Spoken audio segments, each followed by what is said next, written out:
What's going on, guys? Welcome back to Hippo Supercoach, and today we've got some news in regards to the opening round, is what they're calling it, OR, how Supercoach is going to work. And yeah, let's go through it, let's dissect it, and let's figure out some strategies going forward, and how the way we're going to plan our team. So, will the opening round count towards my overall score? No.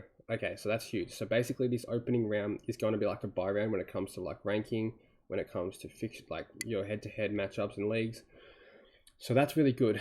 Can I still change my team? Yes, players will only be locked at the first bounce of their round one game. So basically, this is literally like a practice match. The only thing is, opening round stats will be factored into break-evens and price changes. So I'm not sure how I feel about this, because now all of a sudden we're going to have to pick rookies from that opening round because they're going to be on the bubble before any other rookie who aren't playing in that. And then will there be any changes to help us navigate through the extra buys? It'll be best 18 scoring for all the buy rounds, including the 2-team buy weekends in 2, 3, 5, and 6. If you're new to Supercoach, blah, blah, blah. Any extra trades, any changes to the number of allocated trades will be announced in January, along with full gameplay details for 2024. Interesting. So I wouldn't be surprised if we get a couple extra trades, maybe like 2 or 3 extra trades, because this buy round is going to be a bit annoying. However, best 18, I feel like if we plan for it, we should be okay. But yeah, so thinking about my team, like it's interesting because yeah, I think rookie wise we have to plan for that opening round. So we're going to need rookies from Sydney, Melbourne, Brisbane, Carlton, anyone but besides these teams. So I think Harley Reid's probably the exception for West Coast. But yeah, it's looking very interesting in regards to how we're going to structure our team. So I'll bring up my team real quick, and I'll show you how it's looking. I have made some slight changes. I got pretty crazy with it last night. Season rank in the end. This is how it's looking right now.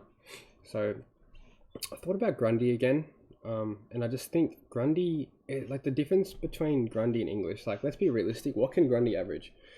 At best, he's going to average 130 as a sole ruck, but more realistically, he's probably going to average anywhere between 105 to 115 in my opinion. So based off that, is it really worth paying that extra 250k or whatever for English? I don't know if it is. So Grundy at 480k, it's almost like you have to consider him because the value is just so good. Even Gorn to an extent, Gorn, as last time he was sole ruck, I'm pretty sure he started at 700k. So I think both of those guys present a lot of value. It's a bit old school, maybe we should be going the younger guys like the Rowan, Marshall, and Tim English.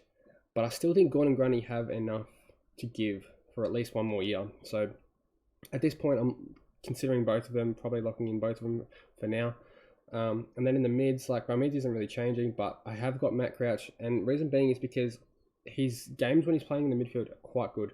Now, he can be a bit of a butcher of the ball, a lot of cheap touches like Tom Mitchell, but I still think there's value in that pick. At 490k, it's kind of awkward because I just think, he's probably a stepping stone to maybe like a Clary or something. He's not going to be your traditional make 150k or be a keeper. I don't think he'll be that. However, he is kind of playing for his career now, which, yeah, I think he's still got a bit more to give as well. But yeah, everything else pretty much the same. Haven't really changed too much around. Still pretty keen on my 5 mids there. All relatively young, heading into their prime or in their prime. Errol Goulden and Tom Green. Those two guys are some young bulls that have really broken out last year, and I think they've still got potential to go bigger this year. So yeah, that's how the team's looking. Like I said, it's interesting with these rules. We're going to have to really plan for that opening round, just rookies, and maybe mid prices too, because that bubble's going to be a bit earlier, or one round earlier, I should say. Whereas something, obviously if we're picking rookies from round 1, we're going to have that bubble in round 4. So yeah, interesting times.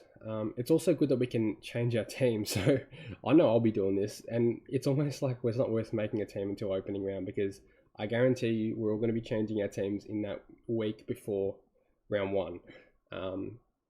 When we see the scores, I'm sure we'll jump on those Ubers that have gone big and get rid of some Ubers that didn't go so big. I just know it. I absolutely know it. So Yeah, interesting times in the Supercoach world. I don't know why the AFL had to screw us with the fixturing, because it's it's a bit of a headache, to be honest. But I don't think it'll be as hard as what we all assumed initially when we heard about the buy rounds. So that's it for the video, guys. Hope everyone enjoyed. If you're new to the channel, please leave a like and subscribe, and I'll see you in the next one.